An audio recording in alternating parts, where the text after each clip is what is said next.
programa ng paghilom. I think that is Father Flaviano Villanueva. Sige, Father, tell us what that is at anong ginagawa nun, and then because of your involvement dyan, ano naman ang iyong mga observations or conclusions? Father, go ahead. Thank you, Your Honor. There are other witnesses po na kasama ko, and they also have tales to tell. And let me just recognize them. Arlene, Ellie, and Arsenia. Now, let me begin by being asked by an EU ambassador, what does a priest do with the victims? Ang tugon ko po dito, dalawang tanong niya. What does the priest do with the victims? What and how can this madness ever take place? Ang una kong sagot ay, sa SVD, tinuruan kami na hindi lang magbahagi at magpatotoo sa katotohanan. The Word became flesh, and we seek the flesh and serve them in the flesh. The second was, I told the ambassador, for you to understand the drug war that took place from 2016 to 2022, you have to go back to Davao. And in that, I have a presentation. If it's ready, I'll briefly run through it as a guide, but not all. And sa Davao, there are testimonies. In my presentation... Father, keep your presentation within 5 minutes, kaya? Kaya po. Kaya. Sige, go ahead. Sige pa. And in this presentation, let me say that these are from fact statement made in public. Hindi ko po personal to, but these are all made in public. And the second would be facts from my own experience and encounter. Let me begin by what the former president uttered. In the next slide, please.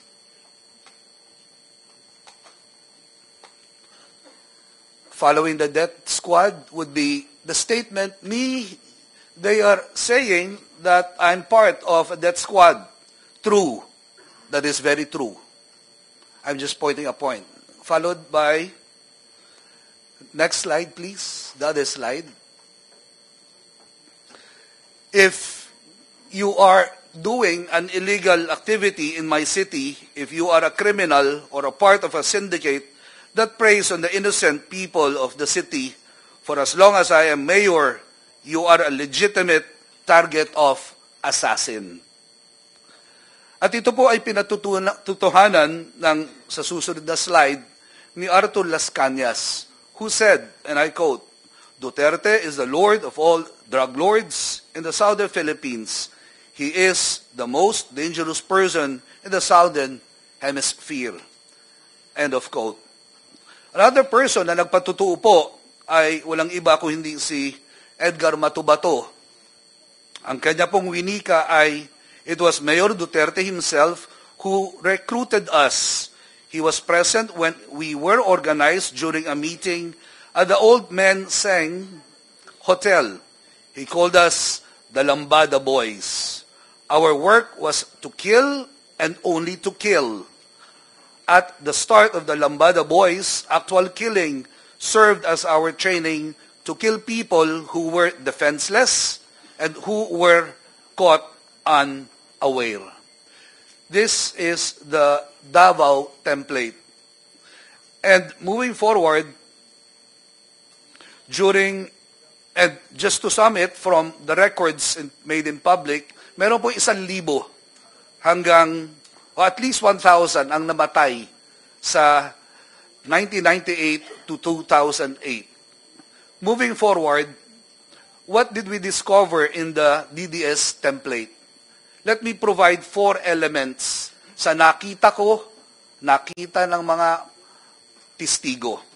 And these 4 elements in the next slide would present to us, meron nakikitang shabu, 1 hanggang 3 sachet, kapiraso lang, hindi pang mayaman, panggamit at pambenta para maitawid ang pamilya. Hindi ko po sinasang-ayunan ang mga adik sa dahilang 15 taon din akong gumamit. At kaya ko po pinasok ang ganitong pagtatanggol sa mga inakasuhan na adik, naniniwala ako may pag-asa sila. Hindi dapat paslangin o pasabugin ang bungo. Pangalawang bagay na nakikita ay ang revolver. Meron mga patunay na ang revolver ay tampered. Ang revolver ay ginamit na 3 beses sa iba't ibang crime scene. Short of saying, recycled. Ang katawan ni Jonas sa susunod na slide, pangalan niya po, Jesus Jonas. Ito po ay nakita noong October 8, 2016. Ang sabi, as always, palaging sinasabi, nanlaban. At kung titignan natin sa pangalawa at susunod na slide pa, nariyan po ang pulis, ngunit kapansin-pansin sa susunod na slide na merong handcuff marks. May handcuff marks at ang kanyang mga daliri ay bali-bali na. Tanong lang simple, paano siya nakabulot at pumutok? Sa unang araw ng pagiging pangulo ng dating presidente, 39 po ang patay. Sa susunod na slide, bukod, ito po si Gilbert, masabi ko lang, Barker, tinatay habang nagtatrabaho. Sa first 100 days, in the next slide, we will see that there are at least 3,600 killed as part of the so-called accomplishment. The following slide would give us better numbers or more gruesome numbers. 39 killed on July 1. The number of daily killings averaged or peaked at 49 on what we have called a one-time big time. 33 was the average number of killed. There were 122 children, sinasabing collateral damage daw. 58 killed in a day and in 3 days. And let me just say, given this carnage and along with death-appalling statements instructing police to kill, this points to one thing. There is a mad killer or killers at the loose. If this is not addressed, then we are doomed. Father, your 5 minutes are up, so okay na? 1 minute. Can you wind? Yes, 1 minute. Okay. Say, go ahead. Micah was killed, 3 years old. And ang kalungkot-lungkot na nabanggit ng ating ginagalang na senator, shit happens. Aldrin Pineda, ang tanong niya, bakit ako binaril ni Omar? And in the last 30 seconds, let me present sa 312 na sinabi ni Randy De Los Santos, nung lumalago na po ang programa ng 200, naggawa ako ng munting katanungan, ilan ang nagdodroga? Ang sagot nila, 120. Ibig sabihin, merong 80 walang kinalaman sa droga, inosente. Ang sunod kong tanong sa kanila, sino ang nagdodroga nung pinaslang o pinatay sila ng pulis o civilian police? Wala po nagdodroga sa amin nung pinatay sila. Ang isa pang magic number, 0. Sa kanilang salaysay, hanggang sa ngayon, ipaglalaban nila, walang pinaslang. Sino po ang mga principal? Alamin ho natin sa quad hearing. If I may just share. Is that, Father? What is These are that? the list Sige, of go the ahead. members Sige. that we have. Members ninyo ng programa, apa? Programa Paglihom. 329 names. Pinaslang lahat. Lahat ay may affidavit. Lahat ay pwede magpatotoo. Lahat po ay may pamilya na wala ng breadwinner. At ngayon ay naghihikahos, ngunit lumalaban ang hangad, katarungan sa bansang makadiyos. Hindi dapat palakpakan ang pumapatay. Dapat ito kinakalinga at hinihilom. Marami po salamat. Father, ganito. Kaya kayo maraming alam sa issue na ito kasi kayo ang nagpapatakbo ng programa, anong name? Program Paghilom po. Program Your Honor. Paghilom. At dahil sa ikaw nagpapatakbo niyan, ano yung interaction mo? Doon sa 312 families o sa 200 families? Both po. Ilan? How many families ngayon We have ka-interaction mo? 312 families. 312 families yung ka-interaction mo. Kasi Yes, namatayan sila lahat. Yun po. Yes po. That's why doon nakabase lahat itong sinabi nyo. And that is in coordination with Randy De Los Santos being my field coordinator. Kasi si Kian is one of the 312 na nakalista. Sige po. So, definitely organized na yung data ninyo. Tama? Yes po. Apo. So, can the committee request for your organized data? We will, upon checking po with our lawyers, what we could share and what is highly confidential for their safety. Ano, sa tanong, marami na tanong. Ay, inaano ko lang yung itong, nilalagay ko lang sa context yung bakit tinawag natin si Father Flavi as a witness. Kasi although hindi siya namatayan, hindi siya but 312 families ang inaruga nung kanyang organization na program Paghilom at meron kang personal interaction with them. Okay, sige. Salamat. And then meron kang sinabi na, sabi mo, Senador, na sabi, shit happens. Sino yun? Are you referring to? Yung po yung nabanggit ni Senator Go nung namatay si Micah. So it's Go. So Senator Go? Sorry, Senator? my apologies. Senator De Bato. La Rosa. Sige, as a matter of right, the Senator can react if he wants to. Yes, Mr. Chair, thank you. I just would like to put in context. Paano ko sinabing shit happens? Indeed, I said that. Shit happens.